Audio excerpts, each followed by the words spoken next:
One of my former students had in her signature line, "Do hard things."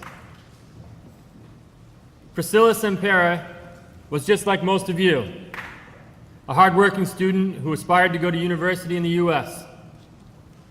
In the spring of 2013, Priscilla cried in my office several days a week because she didn't get into any universities with enough financial aid to attend.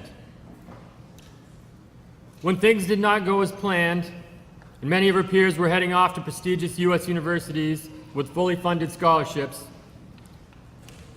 Priscilla chose to embrace the uncertainty of a gap year.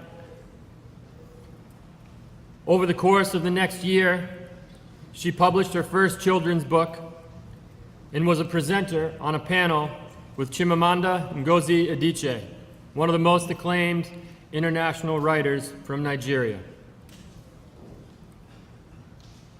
A year later, Priscilla ended up at Smith College, and she graduated last weekend.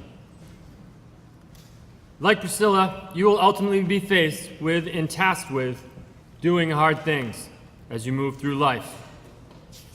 And things don't always go according to plan, and you will need to adapt. For some of you, hard things will be getting out of bed before noon next year. For others, it will be tackling the challenges of university-level academics, making the hockey team, and for still others, it will be finding your people, or maybe your passion. Know full well that your time on the Hill has prepared you well to address challenges big and small, both in university and beyond. Be connected. You will be confronted with extreme change. As we have discussed many times, technology continues to change at an exponential rate, and this will continue into the future. As digital natives, you must be mindful of the opportunities and the challenges that technology brings.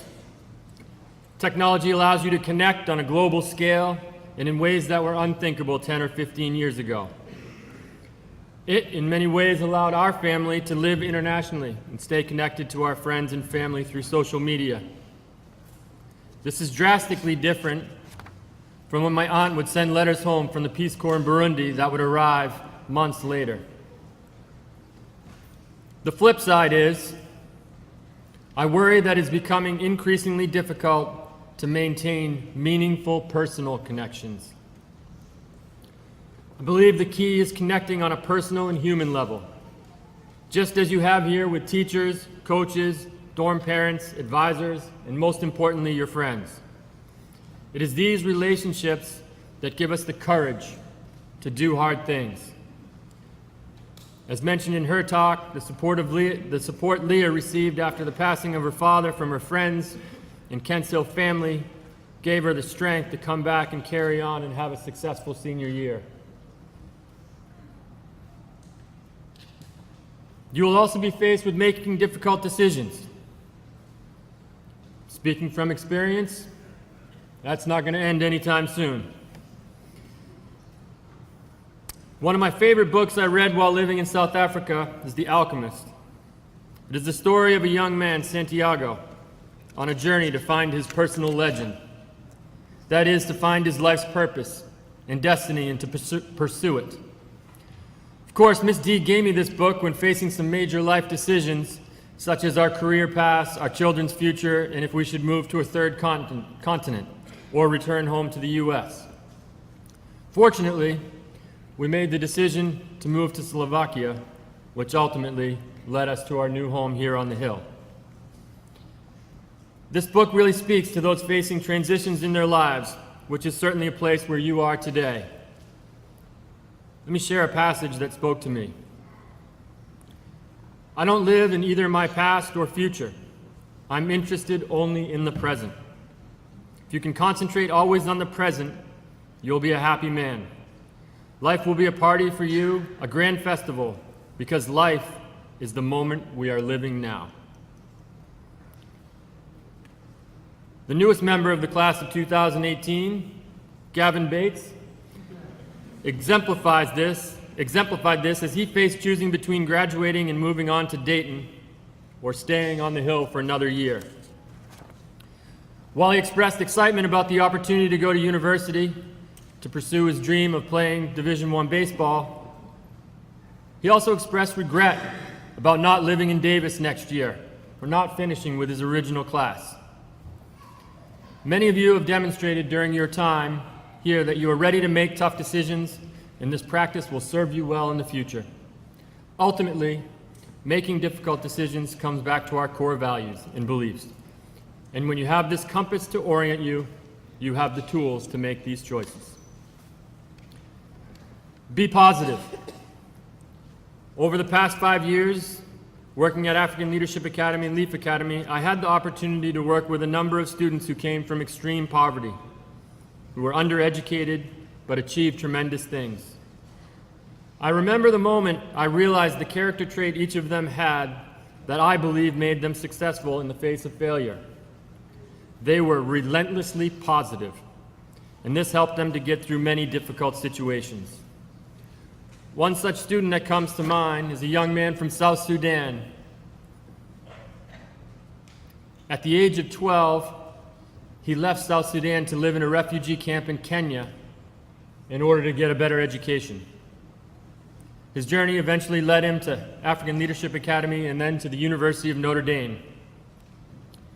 On paper, his grades and SAT scores said that he wasn't qualified, but his perseverance and positivity were key character traits that allowed him to succeed. Last February, before he graduated from university, he opened Greenbelt Academy in South Sudan as he seeks to deliver peace to the country by educating young people with a focus on peace building. I also think about the work we do here, both as students and faculty, and it is those who are most positive who get things done.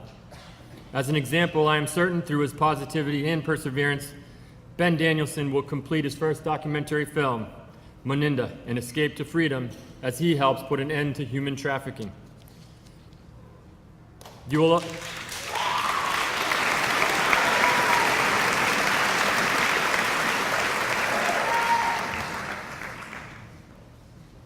As former President Obama once remarked, the cynics may be the loudest, but I promise you they will accomplish the least.